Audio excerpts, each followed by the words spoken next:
morrer com o Senhor para o pecado.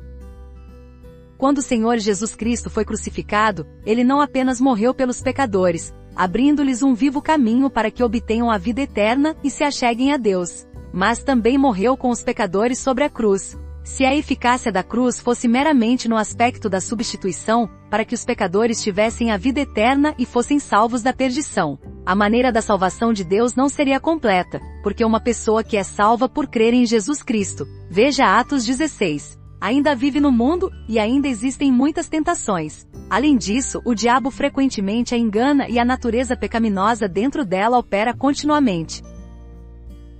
Apesar de haver recebido a salvação, ela ainda não está livre do pecado nesta era. Ela não tem o poder para vencer o pecado.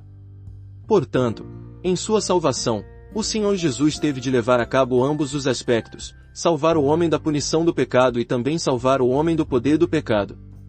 Quando o Senhor Jesus morreu pelos pecadores na cruz, ele libertou o homem da punição do pecado, o eterno fogo do inferno. Quando morreu com os pecadores na cruz, ele libertou o homem do poder do pecado. O velho homem está morto, e ele já não é escravo do pecado. O pecado não vem de fora, mas de dentro. Se o pecado viesse de fora, então ele não teria muito poder sobre nós. O pecado habita em nós. Portanto, ele é mortal para nós. A tentação vem de fora, enquanto o pecado habita em nós. Uma vez que todos no mundo são descendentes de Adão, todos têm a natureza adâmica. Essa natureza é antiga, velha, corrupta e imunda, é uma natureza pecaminosa. Desde que essa mãe do pecado está dentro do homem, ao virem tentações do lado de fora, o que está dentro reage ao que está fora, e o resultado são os muitos pecados. Por termos orgulho em nosso interior, embora, por vezes, oculto, tão logo venha uma tentação exterior, surge a oportunidade de ficar orgulhoso, e tornamo-nos orgulhosos. Por termos ciúme interiormente, tão logo venha uma tentação externa, achamos os outros melhores do que somos e ficamos enciumados. Por termos temperamento agitado interiormente, assim que vem uma tentação exterior, perdemos a calma. Todos os pecados que o homem comete provêm do velho homem interior. Esse velho homem é verdadeiramente indigno, irreparável, imutável, incorrigível e incurável. A maneira de Deus lidar com o velho homem é crucificá-lo. Deus quer dar-nos algo novo. O velho homem deve morrer. As palavras de Deus encarregam-nos de lavar todos os nossos pecados no precioso sangue do Senhor Jesus. O sangue de Jesus, seu Filho, nos purifica de todo o pecado. 1 João 1,7. Aquele que nos ama, e pelo seu sangue, nos libertou dos nossos pecados. Apocalipse 1,5. Os pecados aqui referem-se aos atos pecaminosos cometidos exteriormente por uma pessoa. A Bíblia jamais nos diz que o velho homem interior deve ser lavado. A palavra de Deus nunca diz que o velho homem deveria ser lavado. O sangue de Jesus Cristo lava nossos pecados, e não o velho homem. O velho homem precisa ser crucificado. Essa é a palavra da Bíblia.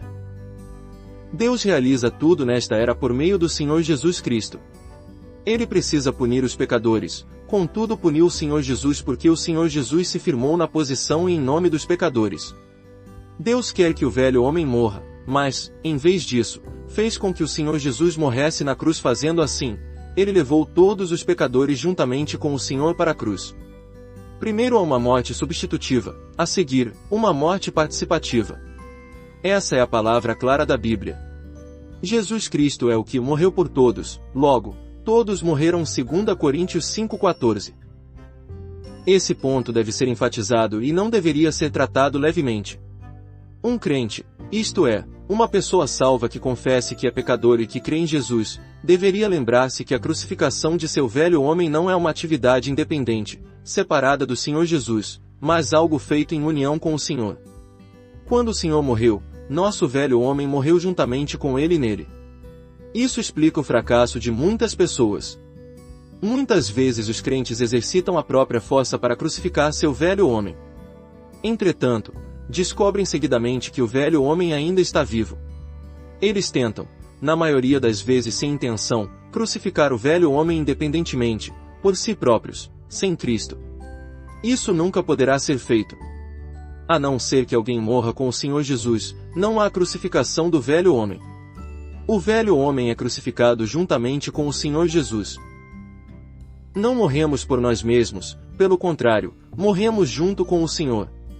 Fomos batizados, na sua morte, Romanos 6:3, fomos unidos com ele na semelhança da sua morte, Romanos 6:5, já morremos com Cristo, Romanos 6:8, foi crucificado com ele o nosso velho homem, para que o corpo do pecado seja destruído, e não sirvamos o pecado como escravos, Romanos 6:6. Não podemos crucificar a nós mesmos, e não morreremos. Essa co-crucificação é um fato consumado, foi cumprida quando o Senhor Jesus foi crucificado. A morte do Senhor Jesus é um fato, que o Senhor Jesus morreu por nós também é um fato, e o ser crucificado juntamente com ele também é um fato. Foi crucificado com ele, segundo o original, é um verbo de ação contínua, ele está no pretérito perfeito, o que indica que a crucificação do nosso velho homem com o Senhor Jesus é um ato realizado uma vez por todas, quando o Senhor morreu. Mas qual é o resultado de morrer com o Senhor? Qual é o alvo? Sabemos de Romanos 6:6 que o resultado é que o corpo do pecado seja destruído, e o alvo é que não mais sejamos escravos do pecado. Usemos uma ilustração para explicar esse fato. Existem três coisas: o velho homem, o pecado e o corpo do pecado. O pecado é como um senhor, o velho homem é como um mordomo e o corpo é como um fantoche. O pecado não tem autoridade e poder para assumir a responsabilidade sobre o corpo do pecado ou de conduzi-lo ao pecado. O pecado dirige o velho homem, quando o velho homem consente, o corpo torna-se o fantoche. Desse modo, enquanto nosso velho homem estiver vivo, ele permanece no meio. O corpo está do lado de fora e o pecado do lado de dentro. O pecado interior tenta o velho homem, cuja concupiscência é incitada. Isso faz com que o velho homem dê a ordem ao corpo para pecar e envolver-se em transgressões. O corpo é muito flexível, tudo o que você lhe disser que faça, ele fará. É algo que não tem domínio sobre si mesmo. Por ele mesmo, nada pode fazer, ele só age segundo as ordens do velho homem. Quando o Senhor nos salva, ele não leva nosso corpo à morte nem destrói a raiz do pecado. Antes, ele crucificou nosso velho homem com ele na cruz. Qual é o resultado de crucificar o velho homem? O resultado é que o corpo do pecado fosse destruído. No original grego, destruído significa desempregado.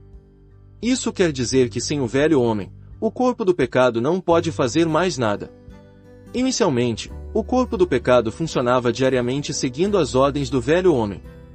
É como se pecar se houvesse tornado a sua ocupação. Tudo o que fazia era cometer pecados. O velho homem amava demasiadamente o pecado, queria pecar, andava por pecar e gostava muito de fazer coisas pecaminosas. O corpo seguia o velho homem para pecar e tornar-se o corpo do pecado.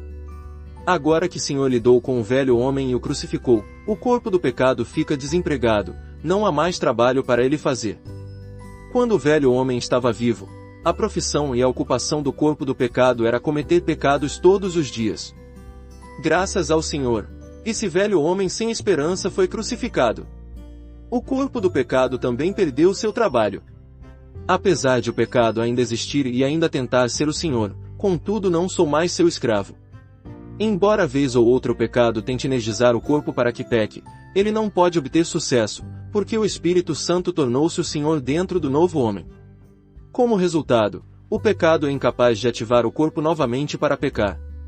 Portanto, o alvo da crucificação do velho homem e o desemprego do corpo do pecado em Romanos 6:6 é que não sirvamos o pecado como escravos. Vimos estes três itens: um fato, que nosso velho homem foi crucificado com ele; um resultado, que o corpo do pecado seja destruído; e um objetivo, que não sirvamos o pecado como escravos. Esses três estão interligados e não podem ser separados. Conhecemos o fato, o resultado e o objetivo. Mas como podemos obter isso? Quais as condições necessárias para ter a experiência de morrer juntamente com o Senhor? É crer. Não há outra condição senão crer. A maneira de receber a morte substitutiva do Senhor Jesus é a mesma de morrer juntamente com Ele. Pela fé, e não por obras, tomasse parte no resultado da morte substitutiva do Senhor Jesus, que é a absolvição da punição eterna. De semelhante modo, pela fé tomasse parte no resultado de morrer com o Senhor Jesus, que é a nossa libertação do pecado. É um fato que o Senhor Jesus já morreu por você, também é um fato que você já morreu com Ele. Se não crê na morte de Cristo por você, não poderá participar da eficácia desta morte, a absolvição da punição. Se você não crê na sua morte com Cristo, da mesma forma não poderá receber a eficácia da morte com Ele, a libertação do pecado. Todos os que creem na morte substitutiva de Cristo estão salvos, e todos que creem na sua morte com Cristo venceram. Tomar parte na morte do Senhor Jesus, seja na morte substitutiva ou na morte participativa, requer fé. Deus requer que creiamos. Precisamos crer na morte do Senhor por nós em sua morte conosco. Romanos 6,11 diz: assim também vós considerai-vos mortos para o pecado. A palavra considerar é extremamente importante. Frequentemente gostamos de perceber se nosso velho homem morreu. Gostamos de sentir se ele morreu. Se tentarmos perceber ou sentir, nosso velho homem, em nossa experiência, nunca morrerá. Ele não morre por nossa percepção ou sentimento. Quanto mais percebemos, mais notamos que ele não está morto, e quanto mais sentimos, mais vemos que ele ainda está vivo. O velho homem não é crucificado por perceber ou sentir, ele experimenta a crucificação por meio do considerar. Que é considerar? Considerar é um ato de fé, considerar é a aplicação da fé, considerar é o julgamento da vontade e a execução da vontade. Considerar é completamente contrário a perceber e sentir. Perceber e sentir tem a ver com os sentimentos da pessoa, enquanto considerar tem a ver com fé e vontade. Portanto, a crucificação do nosso velho homem não é algo que devamos sentir. É errado dizer: eu não sinto que meu velho homem esteja morto. Se o velho homem morreu ou não, independe do seu sentimento, depende de você considerar isso ou não. Como o consideramos? Considerar-se morto ao pecado é considerar-se já crucificado. É considerar que seu velho homem já foi crucificado, e que a cruz do Senhor Jesus é a cruz para seu velho homem. É considerar que a morte do Senhor Jesus é a morte do seu velho homem. E também que a época da morte do Senhor Jesus há 1900 anos é a época em que o seu velho homem morreu. O velho homem já foi crucificado com Cristo. Isso é um fato consumado. Aos olhos de Deus, ele está morto. Agora consideramos que ele está morto. Se considerarmos em nosso coração as coisas nas quais cremos, Deus as cumprirá.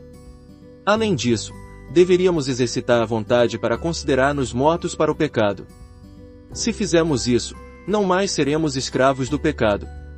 Considerar é tanto um ato como uma atitude. O ato é questão de momento, enquanto a atitude é algo que alguém mantém todo o tempo. O ato é uma ação momentânea acerca de determinado assunto, enquanto a atitude é uma avaliação duradoura acerca de algo. Devemos considerar-nos mortos para o pecado. Isso significa que deveríamos dar um passo definido para considerar-nos mortos para o pecado. Após isso, deveríamos continuamente manter a atitude de estar morto para o pecado. O ato é o início e a atitude é a continuação. Deveríamos ter ao menos um momento diante de Deus onde, de modo definitivo, a partir daquele exato dia e hora, consideramos a nós mesmos mortos. Após essa consideração específica, deveríamos diariamente manter a atitude de consideração definitiva, atitude que declara a nós mesmos mortos para o pecado. O fracasso de muitas pessoas é este: embora se considerem mortas ao pecado e tenham recebido a palavra de morrer com o Senhor na cruz, acham que essa questão é uma vez por todas e, uma vez que fizeram essa consideração, não terão problemas a partir de então. Pensam que da mesma forma que alguém está morto quando seu corpo morre, assim é com a morte do velho homem de alguém. Elas não percebem que o mesmo não é verdade na esfera espiritual. Precisamos considerar-nos mortos com Cristo cada dia e cada hora. Sempre que um crente para de considerar seu velho homem, na experiência, não estará morto. Essa é a razão de muitas pessoas acharem que seu velho homem parece ter ressuscitado. Se isso fosse algo que pudesse ser resolvido uma vez por todas, não precisaríamos mais estar vigilantes. Tomar essa atitude não é um exercício mental, mas uma avaliação permanente de nós mesmos na vontade. Deveríamos ser capazes de considerar-nos mortos quer consciente, quer inconscientemente. Os filhos de Deus sempre encontram dificuldades em fazê-lo. Por vezes, acham que se esqueceram de considerar-se. Eles têm feito uso do órgão errado. Considerar é um exercício da vontade, e não uma luta na mente. Se você vence ou não, depende de ter ou não tomado a atitude de considerar-se morto. Isso não depende de ter ou não lembrado de considerar-se. Se você exercita a vontade pelo Espírito Santo em manter essa atitude de morte, descobrirá que consciente ou inconscientemente essa atitude estará com você. A atitude será sempre a mesma quer se lembre ou não. Naturalmente, a mente tem sua posição, mas não deveríamos deixar a mente influenciar a vontade. A vontade deve controlar a mente e levá-la a auxiliar a vontade em manter essa atitude. Portanto, cada dia e hora, consciente ou inconscientemente, não importando o que façamos, devemos sempre firmar-nos no fundamento da cruz e considerar nosso velho homem morto. Aqui reside o segredo de vencer o pecado e o diabo. O pecado e o diabo estão relacionados entre si. Se o pecado não pode ser nosso rei, espontaneamente o diabo não terá terreno em nosso coração. Se os crentes perceberem e receberem a verdade da cruz, não haverá tantos que retrocedem e fracassam. Uma vitória duradoura não pode ser separada de uma permanência duradoura no fundamento da cruz. Entretanto, isso não significa dizer que após termos considerado o velho homem morto na conduta e na atitude, o pecado dentro de nós será eliminado e anulado. Uma vez que ainda estejamos no corpo, o pecado ainda estará conosco. Dizer que o pecado pode ser anulado nesta vida não é um ensinamento da Bíblia. Podemos mortificar nosso velho homem crendo na cruz do Senhor no Gólgota e podemos fazer o corpo do pecado ficar sem poder, definhar e ficar paralisado como morto, mas nunca poderemos fazer o pecado ser anulado. Sempre que formos descuidados, desatentos e não firmados no terreno da morte do Gólgota, nosso velho homem estará ativo e exercerá sua autoridade e poder novamente. Satanás busca oportunidades o dia todo para ativá-lo. Onde quer que haja uma brecha, ele tentará recuperar a posição original. Sendo esse o caso, quanto precisamos estar vigilantes e alertas para que o velho homem nunca tenha um dia para ressuscitar novamente. Mas isso não é muito difícil. Certamente a carne considera isso difícil. Portanto, para que a cruz opere nos que creem, eles devem ter o poder do Espírito Santo. A cruz e o Espírito Santo nunca podem ser separados.